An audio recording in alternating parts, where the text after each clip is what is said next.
नमस्कार.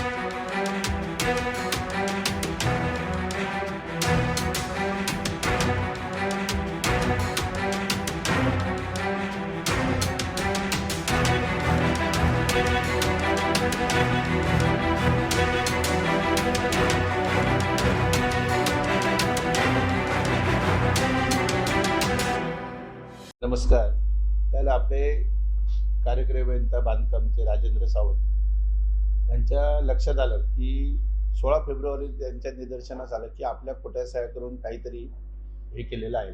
कोणीतरी बिलावर सही केलेली आहे, त्याच्या MBवर सही केलेली आहे. त्याच्यानंतर त्याने 16 फेब्रुवारी 2026ला लगेच आपल्या CO साहेबांना ही माहिती दिली की असं असं आपल्या निदर्शनास आलेलं आहे की ह्या सह्या माझ्या नाही आहेत किंवा ह्याची चौकशी व्हावी आणि त्याच्यावर FI करण्याची आपल्याला परवानगी मागितली त्यांनी. त्याच्यानंतर 26 फेब्रुवारीला त्यांनी आपल्या CO साहेबांनी संबंधितांना नोटीस काढली की म्हणजे काय आहे ह्याच्यातलं नक्की काय आहे. मग त्या संबंधित कोण असलेले, मग ती वित्त समितीच्या आहे आणि कोण आहे त्याच्या सगळ्यांना जे जे त्या संबंधिताकडे फाईल जाते किंवा कोण त्यांच्याकडे सगळ्यांकडे नोटीस काढली आणि त्यांच्यामार्फत माननीय मुख्य कार्यकारी यांच्यामार्फत चौकशी समिती पण 26 फेब्रुवारी 2026ला त्याची नेमली आणि त्यांच्याकडनं चौकशी चालू झाली आणि चौकशी अंती तो अहवाल जो आहे तो 27 मार्च 2026ला आला त्यांचा.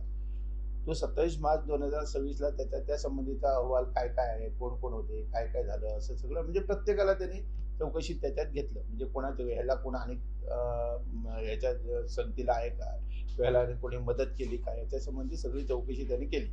त्याच्यानंतर चौकशी अहवालाच्या दृष्टीने परत त्यांनी 13/4/2026ला परत संबंधित आपले जे कर्मचारी आहेत किंवा तो आहे कोण कोण आहेत जे त्याच्यातले त्यांना त्यांनी परत नोटीस दिली की काय आहे याच्यातलं, म्हणजे परत म्हणजे फेर नोटीस दिली CO साहेबांनी.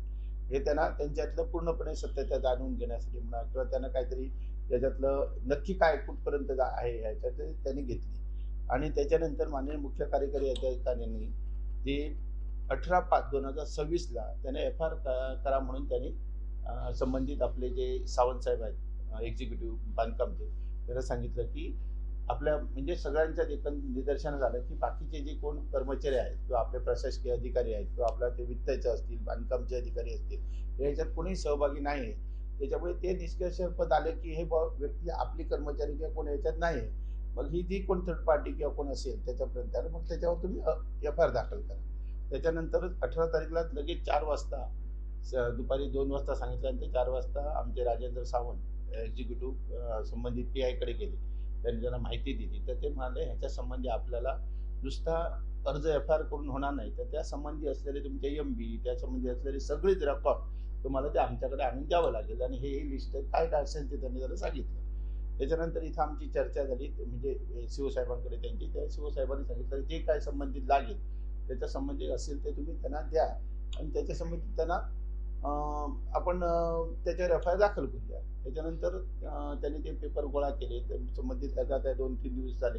त्याच्या मुलाच्या ॲडमिशनसाठी ते 15 दिवसाच्या रजेवर गेले. आल्यानंतर ते 100% त्याच्यावर कारवाईचा FIR दाखल करतील आणि तो हे होईल, त्याच्यावर चौकशी होईल. त्याच्यात कुठल्याही प्रकारे आपली असलेली जिल्हा परिषदेचे पदाधिकारी किंवा असलेले अधिकारी त्यांना कुणालाही पाठीशी घालणार नाही. व्यक्ती ज्याने केलं त्याला शासन व्हायलाच पाहिजे, नाही तर परत काय होणार, माणसाला हे आमच्या जिल्ह्यात अशी संस्कृती नाही ती परत धाडस होणार. त्याच्यामुळे कोणीही त्याला मदत करणार नाही किंवा कोण नाही. आता एकाच व्यक्तीने केला इथपर्यंत निष्कर्ष आलेला आहे की एकाच व्यक्तीने, त्याच्यात आपले कुठले तरी कर्मचारी किंवा कोणी अधिकारी किंवा कोणी नाही, एकाच व्यक्तीनं आपल्या कोणी कर्मचारी बाहेरचा आहे कर्मचारी नाही. स्वतः त्यांच्यात आलं एक्झिक्युटिव्हच्या, जेव्हा त्यांच्याकडे बिल आलं तेव्हा ही माझी सही नाही, बदल दिसतो म्हणजे लगेच त्यांनी CO साहेबांना ते सांगितलं की असं आहे. एक प्रश्न शेवटी बोलतो, ही जी आहे तुमची सिस्टम आहे ते खालून बिल वर जाणं, एक्झिक्युटिव्ह पर्यंत कॅपोकडे जाणं, मग काय ऍडिशनल CO ते बिलांची प्रक्रिया ऍडिशनल हे कॅपो पर्यंत आहे. पण कोणीतरी तिसरी व्यक्ती आउट ऑफ बॉक्स आहे, ती व्यक्ती येऊन त्या सिस्टम मध्ये घुसते, कोणीतरी दार उघडण्यासाठी घुसली आहे का?